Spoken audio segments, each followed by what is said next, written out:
Welcome, listeners, to www.ironradio.org, the website and podcast for all things strength sports and sports nutrition. With your hosts, Lonnie Lowry. Remember, Phil is like a gnarled old oak tree held together with scar tissue and bone spurs. Rob Fortney. And I'm telling you, the pain that I would suffer was beyond excruciating. And Phil Stevens. Do it, Rob. You'll kill all those nerves. Thanks for listening. Good morning, everybody. Go to strengthguild.com, strengthguild.com. Scroll down to the Iron Radio collections, and we've got new shirts and new banners for you to support the show. Everything from just a regular banner or regular shirt to ones with sayings on them, like Lonnie's Phil is like a gnarled old oak tree shirt. And some news for you, we're going to have some contests for people who own these shirts and things. So if you support the show, we'll let you more on that later. So if you get in on these early, you can be one of the first people to win some prizes. So thank you very much. Go check out the site, strengthguild.com. Scroll down to Iron Radio Collections and support the show. Welcome, Iron Radio listeners. This is Lonnie Lowry. I'm an exercise physiology and nutrition professor of about 20 years now, and I'm a former competitive bodybuilder. This is Phil Stevens, the head coach and owner of Strength Guild, Highland Games athlete, powerlifter, all-around crazy guy. Hey, this is Dr. Mike T. Nelson, creator of the Flex Diet certification, faculty member at the Carrick Institute, and I made it out of Costa Rica back home. Nice. And I'm Dan John. I'm sitting here at some god-awful hour of the day, staring at a computer screen. I'm a strength coach. I teach at St. Mary's in Twickenham, London, and at Columbia College in Missouri. Sweet. There you go. Thanks for joining us again, Dan. You bet. Thank you. Yeah. And waking up this early.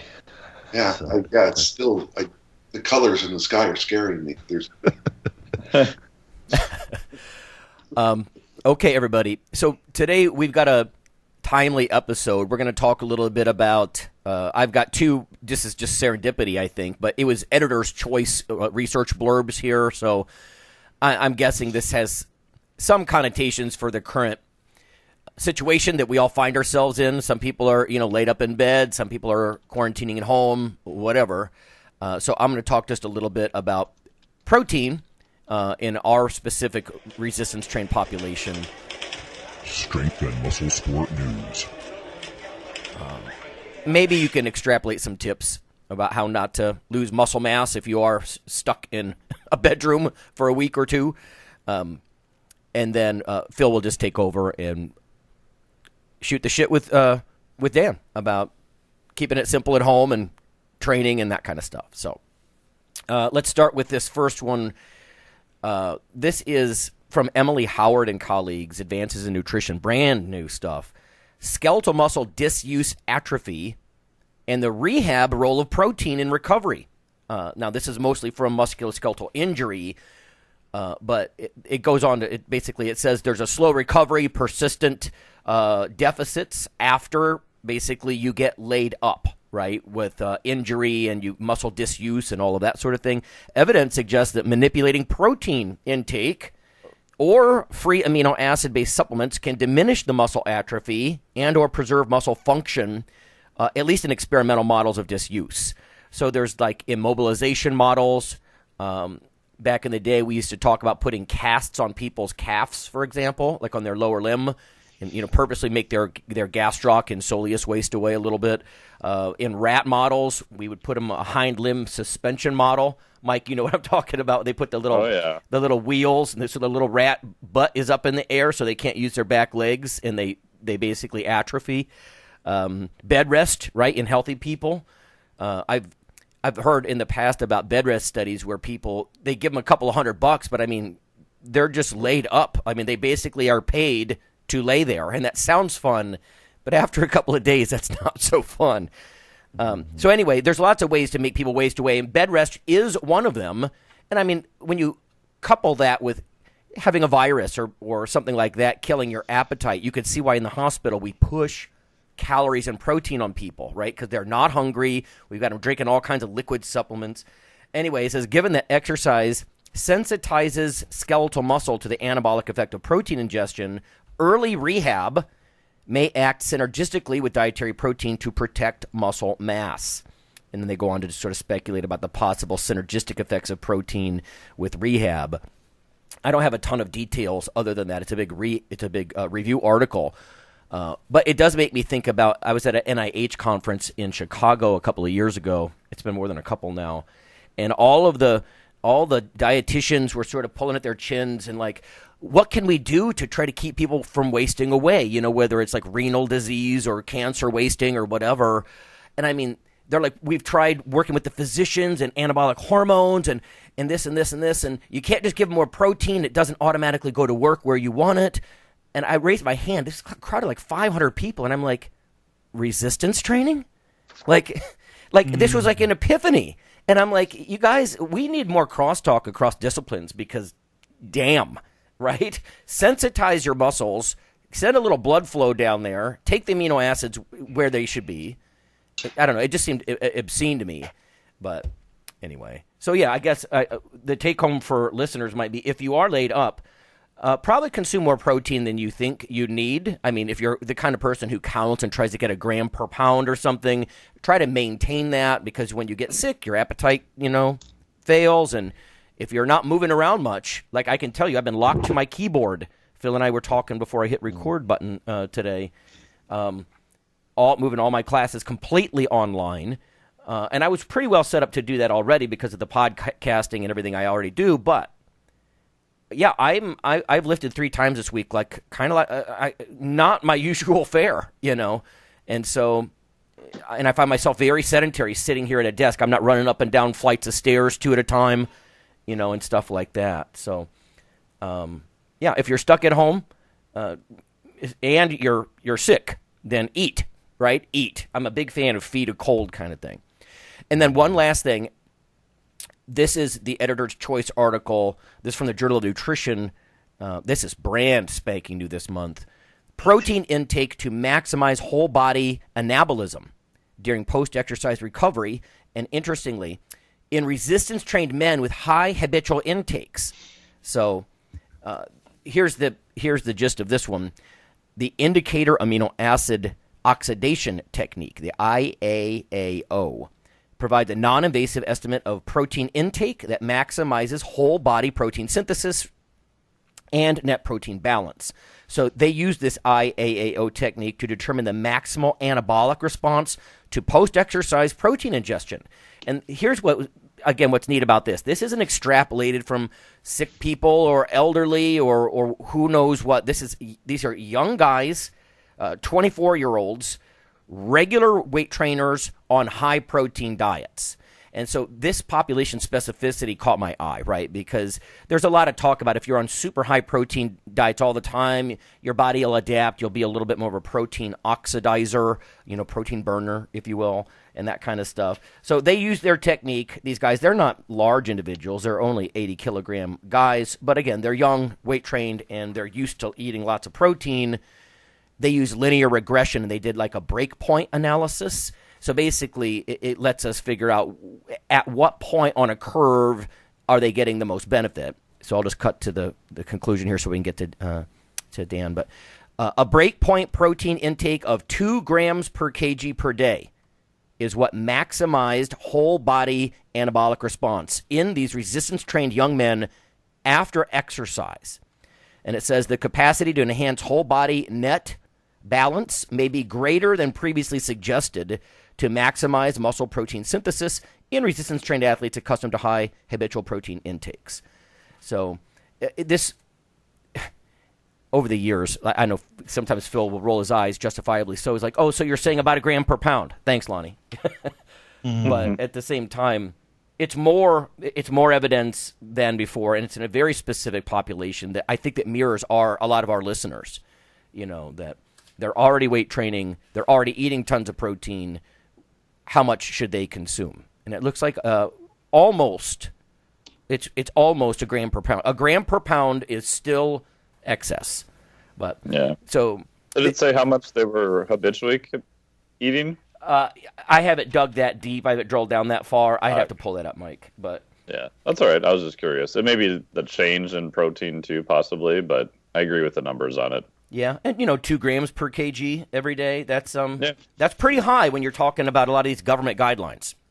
Oh, definitely. So we're not crazy. once again, we guinea pig ourselves, and we're not so crazy after all. Okay, that's all I've got, Phil. That's it. Okay, Dan, let's get caught up. Simple. What have you been up to? It's been a couple years. When it was at Heidegger, Physiology of Strength, German work translated into English in '61. The same things, we're still studying the same things we studied in the 1950s. And we knew that resistance training for people who, and protein, were good for people who were coming off of injuries. And we keep coming back to the same things. I'm glad we're still doing the research, but God, I feel like we proved that resistance training and protein and vitamin D were good things a long time ago. Yeah. And I'm amazed when people are still not putting those links together. I think part of it, Dan, I think a lot of this is politics, frankly, because Mike and I know when you go to conferences that aren't sports nutrition, you can barely get them to budge the RDA. And for us, that's pitiful, right? 0.8 grams per kg. We eat that in a meal, That's breakfast. Yeah, it's breakfast. And yet it's almost impossible to get them to change those opinions. Like I said, at that conference I'm at, I'm like, how about resistance training to couple with the protein? And you're right. You could go back many decades and be like, well, people love to discredit almost like the bodybuilding crowd. It's like these guys are guinea pigging stuff and almost like force blasting their way through solutions for the last how many decades. And you can find fault with that, but And to be fair, science, I always say, moves, it's so incremental. They have to validate, what population are we looking at? Sure. What dose exactly, a different way to analyze it, like this breakpoint analysis they were doing. But you're right, and that's why I always sort of, defer to Phil. Like, Phil, I know, we know this one already. This is one that weight trainers have known for ages. I get it. It just amazes me, though. This is nothing new under the sun. The sun, vitamin D. Okay, but they were doing those cast experiments. The one limb casted stuff. Yeah. That we don't need repeated anymore. We don't need to put people in casts. It's been done, and it's been repeated. But that's just me. But crazy. Yeah. Folks, if you get a chance, Physiology of Strength, and that's Henniger, Hetttinger, phenomenal book, great book. I go back to it all the time. I mean, literally daily. But hey, how you guys doing? Good. Been keeping busy. How about yourself? What have you been up to lately? Well, changed? Mostly I've been on the phone canceling flights with Delta. That's every workshop I'm doing has been canceled. But hey, my life is good. I think the last time, I know that maybe the first time we ever talked, I was in North Carolina at a wedding, and I had to get to Walmart to get cell phone service. I think we've talked on this before, so my life is good. Training is going really well, like my own personal training. I'm just so happy I'm almost 63, and my lifts are still really good. I'm training hard. I'm strong. I got grandkids now, and hanging out with them and running around with them. And I have a new website that I'm really excited about. This guy Brian read all my work, and then he asked if he could do a thing, and pretty soon we started this website. It's like the guy's inside my head. It's wonderful. So yeah, things are good. Life is good. A lot of travel. They've been curtailed, but haven't written a book in almost a year. Kind of lose my edge here, Yeah, it seems like you've been traveling a lot. Lots of seminars and stuff. And then you're on 2 hip replacements now? Yeah. Before you guys say my training's stupid, I was born with a condition called pistol grip hips. And my surgeon told me, the day you were born, you were destined for this. My niece has it, Danielle. She had braces as a child. My brother has it. My cousin has it. It's just when Stu McGill talks about the Scottish hip, it's in that family of things, But so I didn't have a ball. I had I had a pistol grip. instead of a ball socket. And, even when I was in high school, you don't question it because it's normal to you. But whenever we do like sleds, hit the sleds, my hips would click, when I was pushing. And I just thought it was normal. Well, what that was bone on bone. And so, boy, getting that fixed. I lost 36 pounds in a year after the total hip replacement. Oof. And people go, what was it, some secret diet? And, well, no, I'm not in pain 24 hours a day, 7 days a week. So what are you saying? So if you're in pain, that's bad for body composition? Yeah, I think so. Right. I'm no scientist here, but I think chronic, horrible pain is probably not good for you. Are you guys writing this stuff down? Because this is genius. Yeah, and I feel great. It's funny. Yesterday I was doing hang snatches and overhead squats, and I thought to myself, man, I don't know how many 62 3/4 people are out there snatching and overhead squatting today. Yeah. It's always a good thing. Keeping in the fight. So that's right. So what's the new website? Well, in fact, it's called Dan John University, and I know it's a stupid name for a site, but I like it. danjohnuniversity.com, and what it is a place. It's getting harder and harder for me to publish my kind of articles now. Everybody wants seven secrets to Titanic triceps, 5 ways to ravage your obliques. Amen, man. 3 ways to gaslight your gaslight your gastroc. Oh, that's good. Write that down. And my style of writing doesn't. The modern reader online and magazine. My style doesn't work. The storyteller style doesn't work. So it's nice. So the website has, we've got to have probably over 100 essays at least. And they're all very recent within the last few months. And then 12, maybe 13 downloads, a whole bunch of things like I have a program I do with the military called the post-deployment program. I put that up there. All these new insights on easy strength, which is a phrase I use for a certain style of working out. The book Easy Strength I wrote with Pavel is just not what it should have been. And so I've been trying to fix it since it came out in 11 or 12. And so that's all up there. Oh, and then there's a podcast. But the coolest thing is called the Workout Generator, where you first put what equipment you have in, and then how many days a week you want to train, and then it spits out this workout, and then you look at the exercises, and there's videos on each one of them. But what I like best is if you feel like you just need to do air squats today, you can do air squats, or you can ping it up to overhead squats all the way. It goes up and down, and just as a favor, we agreed to drop the price. If you type in all caps Corona, you'll get the membership for 3 months is $29. Because we're just so many people want to work out at home, and I get it. I'm watching all these trainers do this. Follow me. They're going online. They're putting a video of them, and they're saying, "Work out with me." And so first, let's do push-up position planks. Now we're going to do the seated monkey crawl. Now we're going to do the headless horseman. Now we're going to do. And the problem is, most people still want to. So what I'm trying to do is, so you get a template. It's a little. There's a little warm up. There's a little stretching. There's push pull hinge squat loaded carry. It's real simple. And you just do it on your own. If you have no equipment, you can do stuff at home too. Really proud of it. Sorry, I did. By the way, there's no sales. You guys know me. That's just so we're doing it as a service to help people while they're kind of locked down, man. Right on.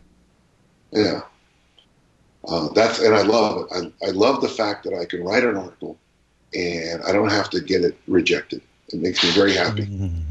Dan, I just to interject, one of the reasons that I stopped writing a lot of articles, and we just, like Phil and I just, when we started the podcast and stuff, and then, not that long thereafter, Mike's on board, because the articles, right, I mean, I was starting to get in these sort of debates with editors about not wanting to say 7 secrets to this and 5 tips to that. It was so formulaic, I couldn't do it, right? Because I used to try to do sort of like what you said, like storytelling, and I'd try to weave in a mini research, like literature review into that. Like what's the current state of the science? Like we were just talking about protein and in bed rest or something like that. And yet Chris Shugart, who I love dearly, he's like, you got to make it a storyline. There's got to be some gold nuggets. Don't make it a lecture, professor. But things kept moving more and more away from that, like my usual reference list. And Mike, you know what I'm talking about. You're equally guilty.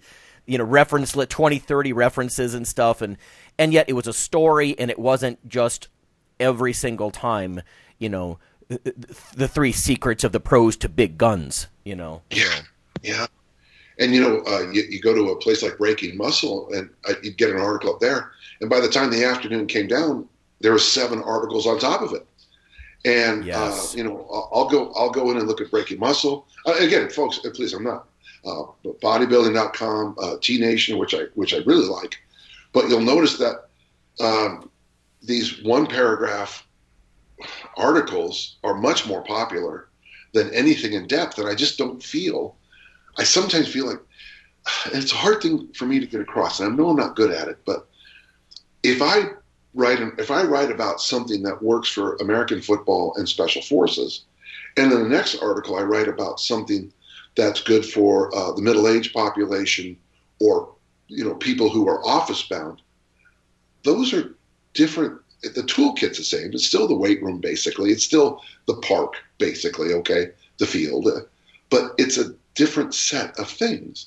And when you take away the reasoning behind this or that, and you just say complexes are key to muscle mass and superior sports performance, and I'm going to get 100 emails from, but I work in an office and I don't know how to do the Olympic lifts. Oh, that article wasn't for you. Well, why don't you say so? Well, I did before they edited it down to, 3 sentences. Mm-hmm. Does that make sense to you? Yeah. So there's a lot of confusion that I think comes out of this.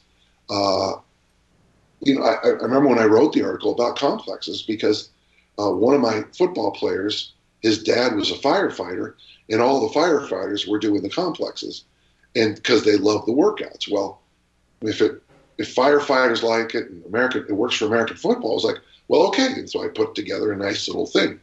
Well, and then instantly I get emails from people about, well, I'm a 73-year-old, mom, a grandma, and I don't know how to. Okay, that wasn't for you. This technique might not be. It's a good technique, but maybe not for you. Yeah. Well, that was a little bit long, but you got the point, I think. Yeah. Which is why I can't write for most magazines I talk to.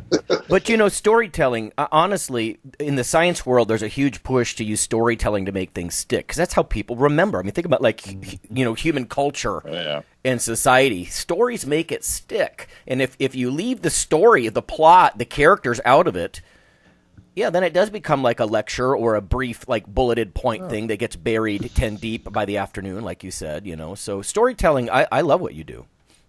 Oh, yeah. I mean, we were talking about this last night, and, there's a difference between, I was talking to one of my, the trainers at my gym about Tudor Bumpus stuff. And I was like, you should read it, but it's like reading stereo instructions.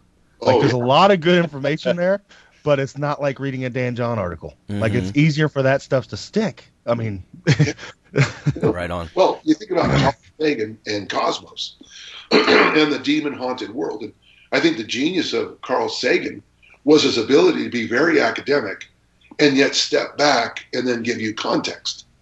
And I think that's our job. I'm doing this thing called the Paper Napkin Series, where I write up, for example, for nutrition, you guys can disagree, but eat protein, eat veggies, drink water. Well, I feel that you should be able to explain everything on a napkin at a bar, okay? Mm-hmm. And yet, the moment you take that napkin and give it to somebody else, 1,000 questions emerge. Mm-hmm. But basically, I mean, the key to recovery is to sleep. I mean, I know that that's what the research constantly says, and that's what common sense says. But the hand will go up. Well, what about the vibrating foam roller? Well, yeah, okay. If you're getting 3 hours of sleep a night for a month, I'm not sure whether it matters whether the foam roller vibrates or not. Oh, if you get my point, sometimes it's simple enough to put on a paper napkin at a bar, but then we have to fill it up for the various audiences that we have to instruct. Yeah. So, well, let's get on to we're going to go to the topic of the day. We're going to take a short break here, and then we're going to talk about, aside from Dan John's website, what you can do if you're locked up in your house right now. Sounds good.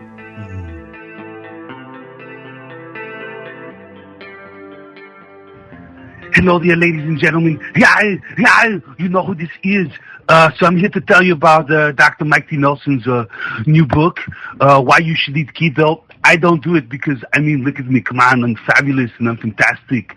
Anyway, you should text Keto ebook, all in one word, to 44222 to receive your free copy. Do it now!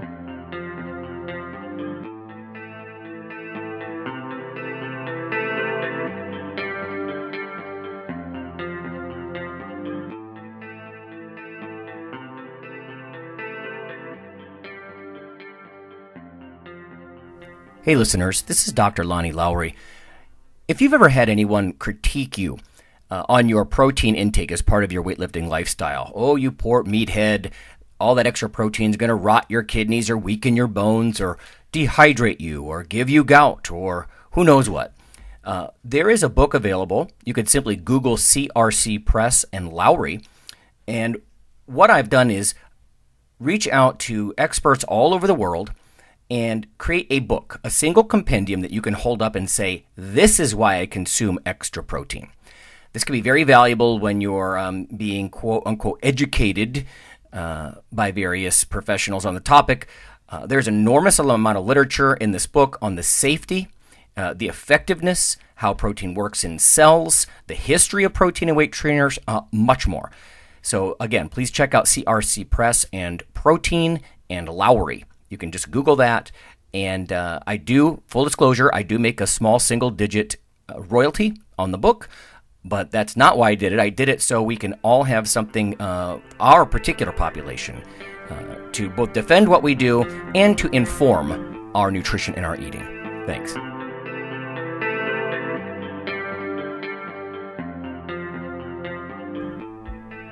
Iron Radio is, of course, primarily a podcast. But over the years, there have been technical glitches calling for backup streaming and listeners who wanted the convenience of other sources of audio content. Toward this end, Iron Radio is now simulcast and backed up on YouTube. If needed, please search Lawnman07 or Iron Radio from within YouTube. There's not much video, but if you like to listen through YouTube on a Roku or other living room device, there you go.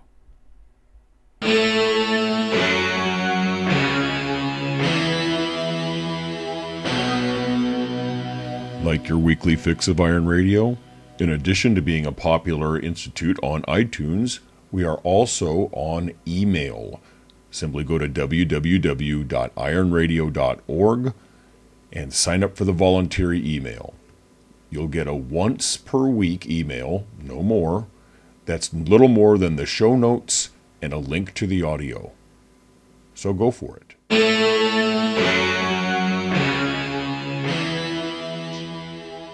Okay, everybody, we're back.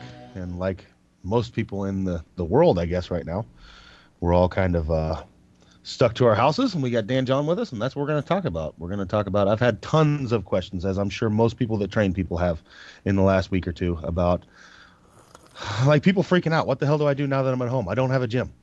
And it amazes me at times that people have no clue. But we're going to try and give you a clue today, because we've got the king of keeping things simple. Yep. Can I comment on a few things here? Yeah. Well, first, it's interesting because I think that on the other side of this, America is going to be a healthier place. Here's a big one. I know people who eat out twice a day, and there's nothing wrong with eating out, folks. I'm not an anti-restaurant, but the serving portions in America are massive at restaurants. There's a good chance the oils they use for your food might not be the best for humans. Right. So very simply, I think you're going to see a change in body composition for some people simply because they're not eating out twice a day. Mm-hmm. Number two, we're back to home cooking. And I've been interested talking to people. Almost everybody I know has moved to soups and stews. And I'm like, because I think soups and stews, by the way, are really good food for humans. You can put a ton of vegetables in there, and you don't even know they're in there, okay? I've noticed in my neighborhood, lots and lots of people walking. I've also been, now, from personal experience and from what I've heard, people seem to be spending a lot more time in bed now, not just sleeping. Because, you know, after you binge watch Netflix for 8 hours, it's time to do something else. And I think on the other side, when we come through this, those simple changes are going to be huge for many Americans. And I can't speak to other countries. The second thing is a lot of people are discovering now that the immune system isn't a pill you can take. Well, lean body mass isn't a pill you can take. Good recovery is not a pill. And sadly, Americans like taking, is there a vaccine? Can I have a pill? Well, the immune system gets built up, from what I've read and from my own experience, by doing things like going for a walk. Mm-hmm. The immune system gets built up by, vitamin D is an important part of the immune system. The lymphatic system, the only way you can work it is movement. Movement makes the lymphatic system move. And so I think a lot of people are discovering that the decisions they made for 10, 15 years to go outside and exercise and eat better and drink water are going to put them in a situation where their immune system is going to be where it needs to be. And the final point, and I just hate to take over everything, but the final point is that a lot of people discovered that it's pretty easy to have a home gym. My friend Ann, all she has is one dumbbell. So she's doing these little videos of her training with just the single dumbbell. A home gym can be a single kettlebell, a dumbbell, or nothing. You know, John F. Kennedy, when he came out with the presidential fitness program, you know, all the exercises they had were all very simple calisthenics, very simple, what we would call today planks. And then they had exercises they called circulatory exercises like jumping jacks and running in place. So it's very, very simple to make a home workout. The hardest thing for most people is that we've been kind of being, and it's all of our faults, but you need the Nautilus double leg machine to work your quads. And then you need a hamstring machine to work your hamstrings. Oh, I need a vertical press and a vertical horizontal press machine. And the truth is, you know, push-ups are pretty good exercise. Going for a walk is pretty good too. So those are the 3 big points. Yeah. No, and I mean, it led to me, like, right before this, I'm working on I've got a slight knee issue, so nothing horrible, but it's keeping me from squatting. I was like, what the hell can I do? And I remembered your 10,000 swings article, and I just posted this the other day. So I started that last Saturday, and I was like, it honestly ended up being the perfect time for such a workout. And now, like, 6 or 7 of my people, that they've decided just not to come to my gym, even though my gym's still open. They made the choice they want to stay home, which is great. It helps us all. But I sent them home with equipment. Here, take a kettlebell and a band. This is what you're going to do. Nice. And it's amazing how it's like your old 1 lift a day articles and things like that. You can get a hell of a workout, and I would argue potentially even a better workout if you just keep things simple. Like I've talked about this before. People, if somebody comes to my facility and, you know, how do I hit everything? And I was like, well, let's go squat, and we're going to squat for an hour and a half. And once we're done doing that, tell me what we missed. And it's usually nothing, you know, and we probably hit things more than they ever have. So front squat for 45 minutes and then say, what muscle does this build? Well, 2 days. And eat your fiber, my friend. Eat a lot of fiber, because you're not going to, geez. Yeah, I agree. So if you don't mind, and I'm not a Pollyanna. I am an optimist. There's no question about that. But I do think that on the other end of this, a lot of people, when they go back to the full gym, there'll be some insights like, I don't need to wait in line for the leg extension machine. You know, I can get a good workout doing this and doing that. You know. Yeah. No, it's good to look at the positive. So where would you start with somebody? Let's say they have nothing. They have zero equipment to their disposal. Well, that's okay. Let's just go through some real simple things. But first off, probably one of the best things you can do is obviously walk. And to make walking a little bit better, steal your kid's backpack and put a load in there. I mean, the load. I mean, I'm just looking at a stack of books right there, or bricks, or we throw a kettlebell in a backpack. But doing about a 30 to 35 pound load in a backpack for a walk completely changes the dynamic of walking. And if you really want to do something, here's a great workout. Okay. Get a set of gloves and get a garbage bag and go to a park and pick up the garbage on your walk. You will come home the next day. Your lower back and hamstrings will be singing because of all the bending over, and the world will be a better place. So I would say walking and rucking. Rucking is loaded walking first. I'm a huge believer in the push-up position plank, the up position plank, and of course push-ups. Push-ups, they're underrated and overrated at the same time. And the truth is, it's a good exercise. It's pretty solid. I'm a big believer in the glute bridge too, the hip thrust bridge. And of course you could also just do we call them doorknob squats. You grab a doorknob with straight arms, you do your Mr. Universe big chest, and you just slide up, squat up and down. So if you just did, air squats or doorknob squats, glute bridge, push up, and go for a walk, that's pretty good. Now, listen, is it perfect? No. And nothing is ever perfect. Mm-hmm. The great insight of Billy Graham: if you ever find a perfect church, join it, and it won't be perfect. And it won't be perfect anymore. You'll never find a perfect program. And for those of you who competed, and I know some of you here, powerlifting and bodybuilding, I guarantee as you came into the last few days, you had some insights about how to make your peak better the next time. Or maybe a week after the competition, you said, okay, this was a mistake, this was a mistake.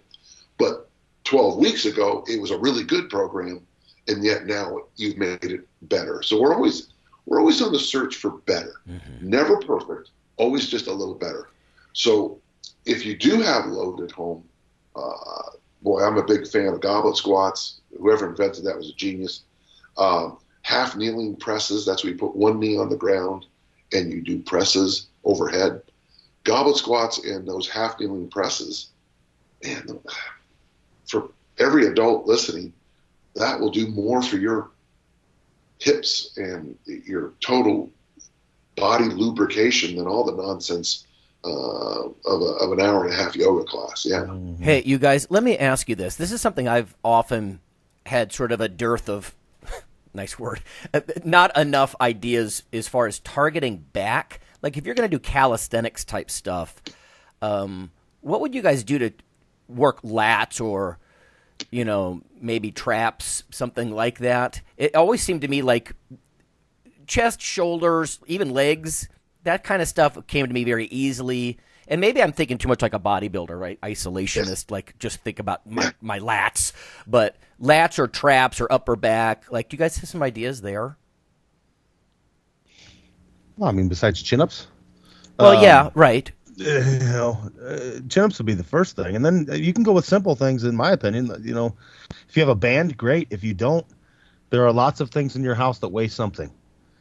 From books to backpacks to just any kind of rowing is gonna work. Mm-hmm. So anytime you drive that elbow backwards towards your hip with load. Yeah, I've had people who are not in, maybe a little bit more deconditioned, take like those old big containers of laundry soap, and they have a handle on them, so they can kind of be like a poor man's dumbbell. Yeah. I mean, I've done stuff at home like cross bench pullovers. You grab something. Yeah, of some kind of weight, even, 20, 30, 40 pounds, and just do sort of pullovers, sitting down next to a bench and, leaning crossways across it. And, you're trying to get the lats in a different way. It's the kind of thing that when I used to do Taekwondo training, we would even do stuff in the gym after we did stuff like V-sits or push-ups or different calisthenics.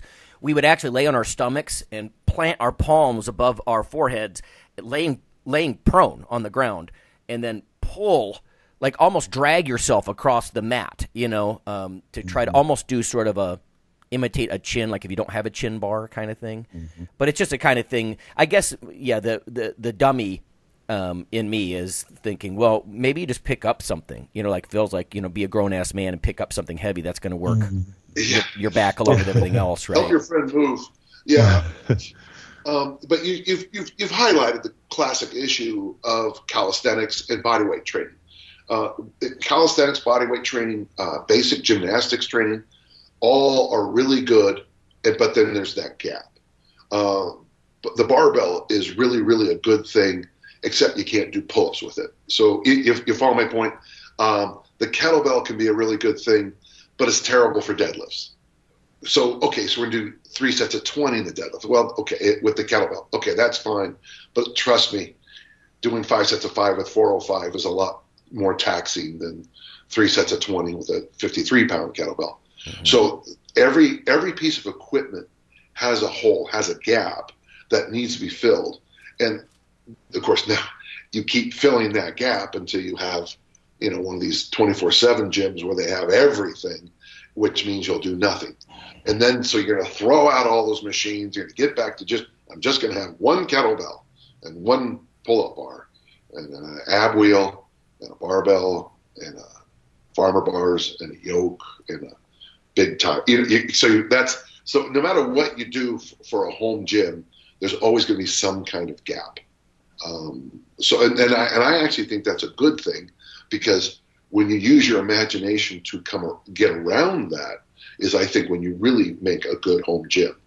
And I don't want to brag, but Men's Health did call my garage America's top gym. So my home gym is pretty good. Nice. Yeah. So, but everything we're going to talk about is going to have a gap and a hole in it. Yeah.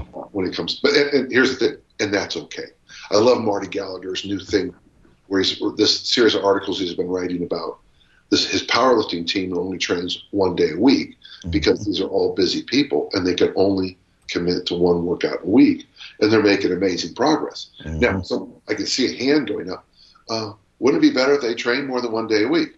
Well, yeah, but they can't. So let's talk about what we can do and not what we can't do. And I think that's the key to good coaching. Yeah. Yeah. It's it's one of those deals. A problem is only a problem if there's a solution. If there's no solution to it, you just work around it. I mean, it's not an option. So why are we even talking about that? Yeah. Well, if you have a normal barbell, an adjustable barbell, and it's too light, what I usually do is add weight to it. And if it's too heavy, we take weight off. Yeah. Pretty simple solution, right? Right. If all you have is a single kettlebell and you want to get it heavier, well, now you have a problem. I don't know how to add weight to a kettlebell. So if you want to do pull-ups, you got to find a bar or a tree to do them on there. And that to me is a simple, elegant solution. Go to a park and play on the monkey bars. That's a great workout, by the way. Well, and you can't get away from, like, one of your books is written totally about it. Loaded carries right now. Mm-hmm. Picking up anything. You can't get enough of that. Like, that was a big part of me for, anyone I have that can't squat correctly, anyone I have that has abdominal issues or hip issues, or like when I was rehabbing my hip, a big part of that was loaded carries. I mean, there's no better way to teach somebody how to be stacked than load something and make them move. Make them move, yeah. And they have to. Like, you can't walk correctly unless you're in an anatomical position that's good. Right. So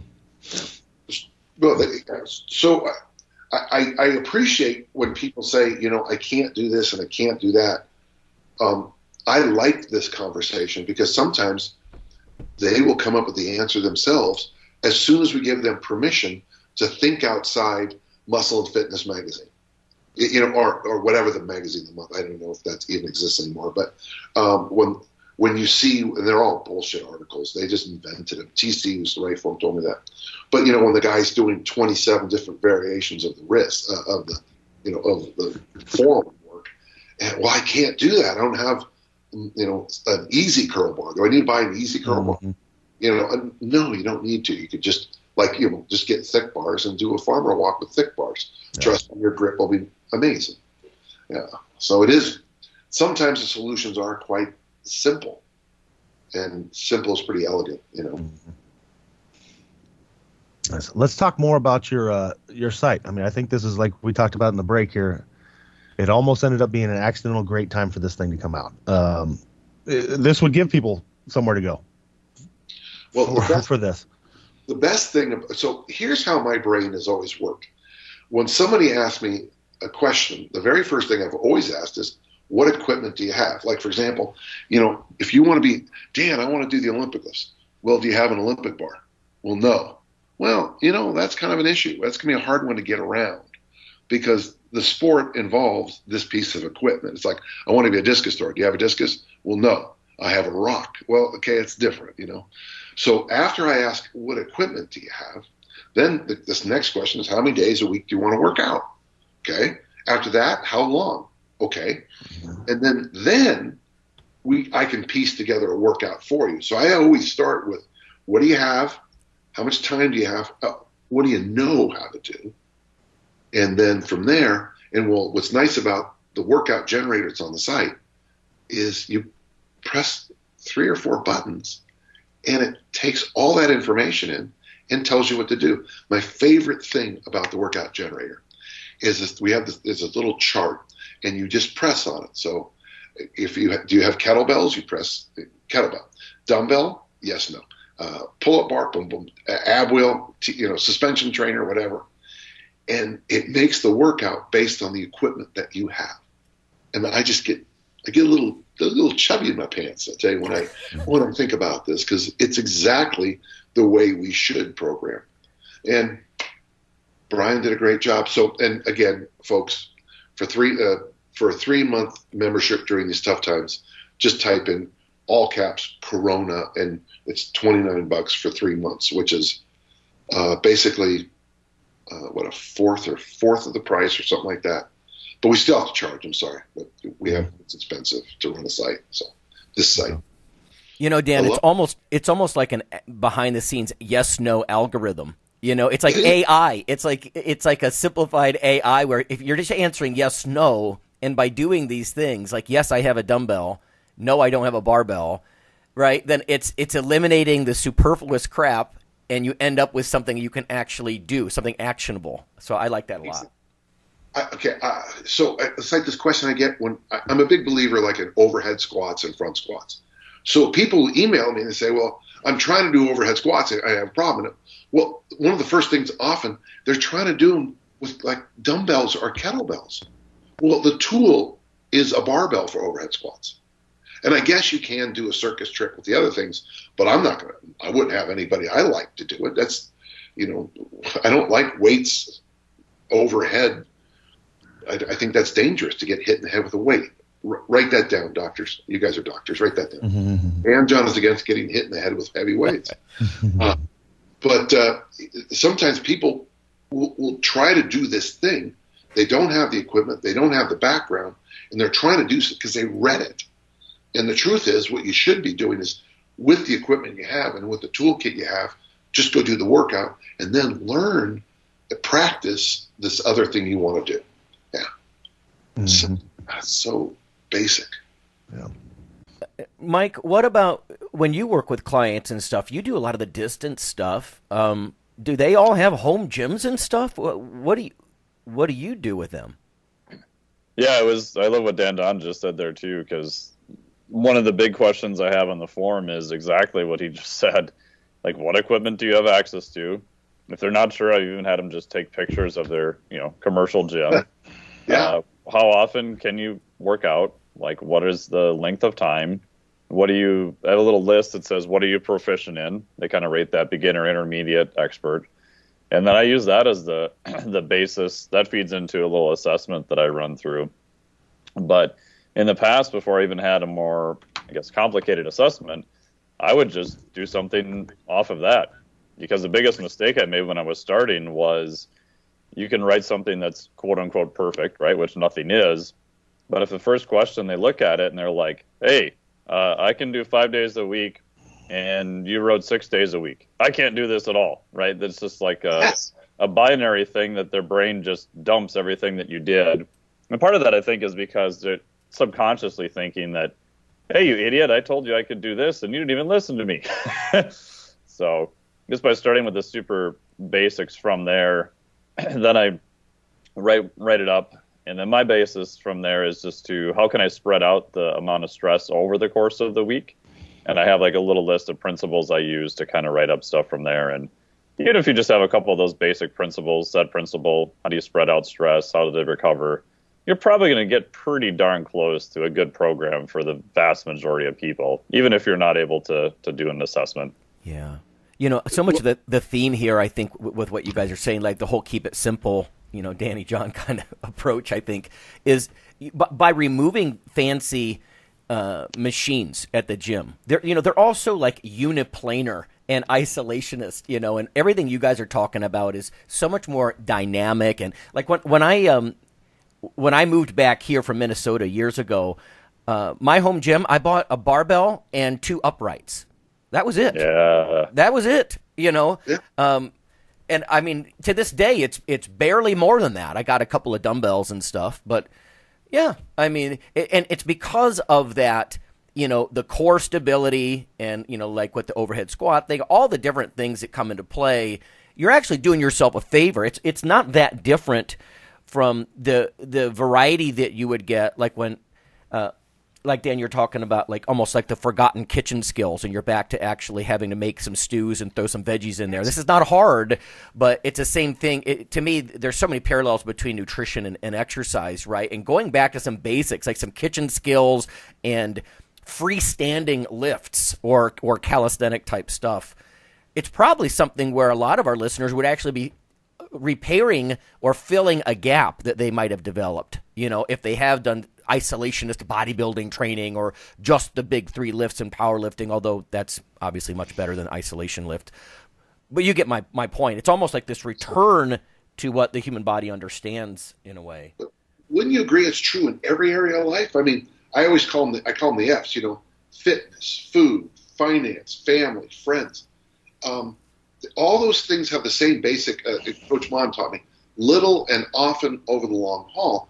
Like you mentioned, if you're going to work out 5 days a week at home, which you're going to probably find naturally, you're going to wave in a hard workout, a medium workout, a tonic workout. You're going to, if you're like me, and I believe you should do the basics every day. I didn't say squat heavy every day. I said you should squat every day. But what's going to happen over a week where you're doing air squat one day and a goblet squat the next day, we'll just say, another day has you front squatting. You're squatting.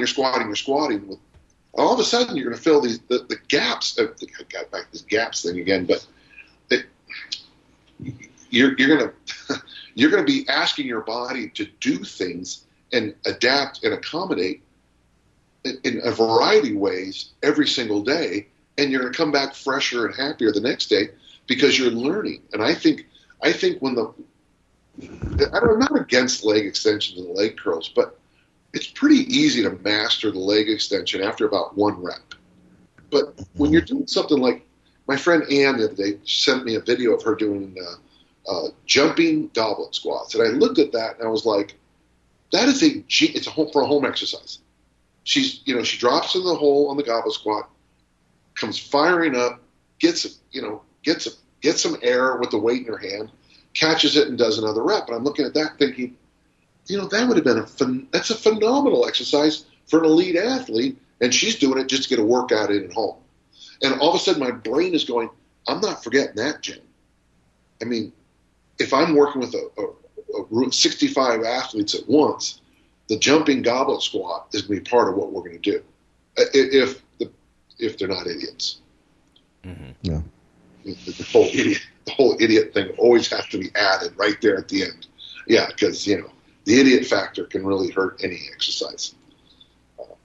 teach Olympic lifting to 14-year-old boys sometime. I had one time we had to be in the 50s or 60s at once teaching the Olympic lifts. And this person was there going, haven't you noticed that some of the boys aren't keeping up? And I kind of had to bite my tongue for a moment to say, let's just say Captain Obvious, but there was more adjectives in my head than just that. There's a good chance with those some of those 14-year-old boys that aren't keeping up. In the algebra class, they're not keeping up either. In the geography class, they're not keeping up either. What day you're supposed to wear a blue shirt, they're not following that either. Some people lag behind. And so the idiot factor is always a big factor when you're training advanced things. Yeah. One other comment I'll throw in too, and I know Dan has talked a lot about this, is even if you don't have uprights and you're like, well, how do I squat? You can look back in time and see what they did. You can look up a Steinborn lift, which may freak you out, and not saying you need to run out and do that right away, but most people could do some version of a Zercher lift or set it up on taped phone books if you've got a lightweight, or there's ways you can get around a lot of the limitations that we have now, but may require you to do a little poking and digging and experiment, and there's other versions out there other than just the standard ones we see all the time. When I had a situation where all I had was a barbell in my home and not very much weights, I would clean it and do 8 front squats. I would snatch, do 8 overhead squats. And what I discovered is that stuff carried over more to an Olympic lifting meet than the nonsense I was doing in the rack. Mm-hmm. So I had big numbers in the squat in the rack, but it wasn't carrying over on the platform in the clean and jerk. But when I started doing the clean and followed by front squats, completely changed. Of course, the limiting thing is, can you clean it? So the way I got around that is I just went higher on the reps. I think what we're talking a lot about here is how by using your imagination, you really can discover some things about your training that you might miss when you're in that perfect gym. When people come and train with me, they say, you get ready for Olympic lifting with this bar, my bar is a terrible bar. And but when I go to a meet, I know that I'm going to snatch and clean and jerk a hell of a lot more because the weights are going to actually rotate every single time versus what happens in my home gym. I don't have bumpers, so I have to be careful about putting them down. And people go, well, in my gym, we just drop them. Right. And in my gym, you have to carry them down slowly, which I think makes you better on the platform because now I've got that little extra reserve that you might not have. So there is a lot of value to not training in perfect situations. You guys, the parallels between nutrition and exercise, I've already gone on about this, but one of the parallels here is we've all seen research that when you expose people to an unlimited buffet, they will eat and even overeat those foods because they're simply available. And it's the same thing. You walk into a box gym, like a big box, chain gym, and there's this buffet of nonsense. And so you overindulge in these unidirectional isolationist machines, right? Instead of maybe having some variety in your diet, in this case, in your exercise movement diet, right? Because it's all provided. And so people, I think it's natural, it's human nature to indulge in what's provided and spread out before you instead of having to think through and be creative and use a single dumbbell or something like that. Well, there's your article right there. There you go. And I mean that. That is a brilliant article because what you're arguing, my napkin nutrition, and I hope you agree with that, Lonnie. Eat vegetables, eat protein, drink water. Are you okay with that? Oh, I am. Yeah. Okay, so that's the napkin. But when I take the napkin to we have a place about a mile from here called Golden Corral. The fact that a buffet is called Golden Corral should really hint about the problems you're going to have if you eat there too often. But if you take that to Golden Corral and you follow that sage advice, you're going to do okay. But your point is, but what about that dessert? It's not just a table, it's a dessert aisle. There's a dessert aisle. Yeah. Yep. all of a sudden you're going past there and every one of your senses is being tweaked. I like this. That make a very, very insightful article. Here's my napkin on how to train the weight room. Push, pull, hinge, squat, loaded carry. Someone always raises their hand and say, well, what about this? And I'm always like, well, after you farmer walk, front squat, deadlift, bench press, and do pull-ups, then ask me about that other exercise. Mm-hmm. But if you cover the napkin, you things get pretty good. But what happens is, and I love your point, you go to Golden Corral and all of a sudden you're heaping that plate up with, oh, look, I found the mashed potatoes. Well, they're not potatoes, but go ahead, enjoy. Right, yeah. Well, I mean, another thing that's worth mentioning that I've seen, and I'm sure we've all seen it, when you have a person that has, let's say you have 10 different exercises they need to run through in a training program, so you've got this laundry list of crap you need to do. Mm-hmm. And, then we have this other person that has one thing to do, maybe two. Let's say they have two things to do. Generally, the person with one or two things to do, they'll do that 1 to 2 things very intensely and with purpose. Whereas the person with 10 things to do, usually it's like, yeah, okay, well, I got to squat first, but then I have to do this. They're going to hold back and try and reserve something for that other stuff. Whereas if I take a person who's like, all you're going to do, like we talked about earlier, squat, you're going to push that squat hard because this is all I get to do. So let's push this damn thing. I agree with you. We have this one workout when we're getting people ready for the kettlebell cert. It's Tuesday, and your job is to do is only the kettlebell snatch, and it's 3 sets, each are 100 reps. Mm-hmm. And people look at that and go, well, that's not very much. Well, have you done it? Have you? Because, I get stinky eye after the first go around. Now, the weights are light. They're 12 kilo, 10 kilo, whatever. But it's the idea that all it is 3 times 100 because the snatch test is 100. And that's why we do that. I'm a track coach, so I see if you tell me to do 100 reps in a thing, that's not 61 reps. You said 100. Mm-hmm. If we're running the 400 meters and I'm in the lead at 380 meters and stop, I still lose when everyone goes past me. So that's my vision. But you're right. The intensity of having just one exercise, that's what I discovered about the One Lift a Day program was Monday's power snatch. And when I got in, we power snatched. And I looked at the clock and 15 minutes had gone by, but I got 7 sets of 5 in the power snatch. Mm-hmm. I'm done. That's a good workout. Yeah. Hand goes up. Well, what about your adductors? And we'll deal with those the next day, or your obliques. Trust me, you worked your obliques. Yeah. Well, I think we'll call it there. We've been just over an hour, Dan. Thank you for joining us. Definitely. Everybody, danjohnuniversity.com is the new website if you want to check that out. And, everyone, danjohn.net, folks. I'm not trying to make money off you. It's all free. Okay, there you go. Yeah, and we didn't even have this planned. Oddly enough, I knew nothing about the danjohnuniversity.com when I called Dan and asked him to be on. So it just happened to be perfect timing. Right. So, yeah, I think our listeners know that we're not out to sell anything. Right? So, yeah, they're pretty good with that. So, everybody stay safe. Let's stay caught up. Yeah, we'll see you next week, everybody. Let's do this again, guys, okay? Totally. Yeah.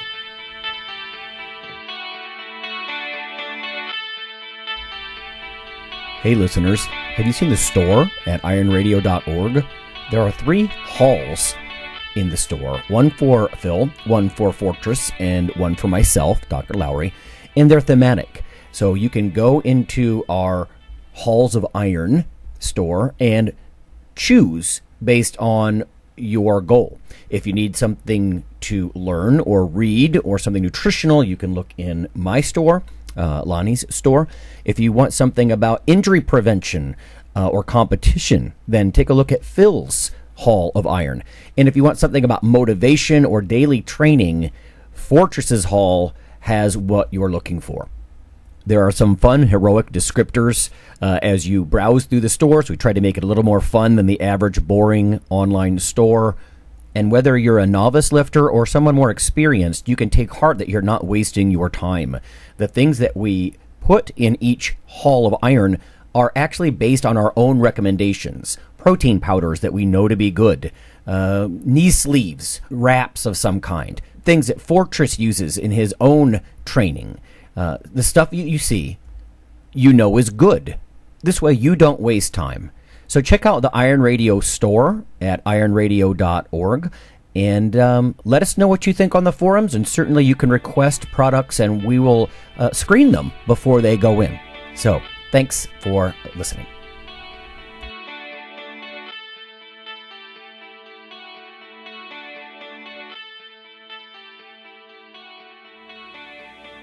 Iron Radio is accepting donations.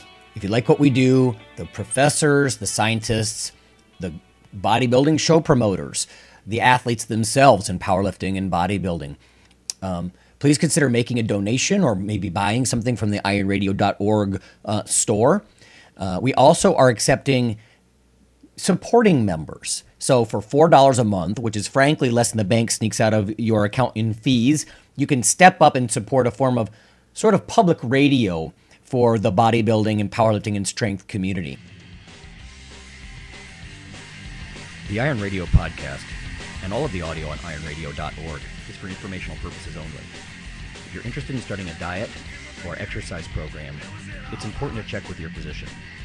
Also seek the help of registered dietitians, athletic trainers, and qualified exercise physiologists in order to make the progress that you need.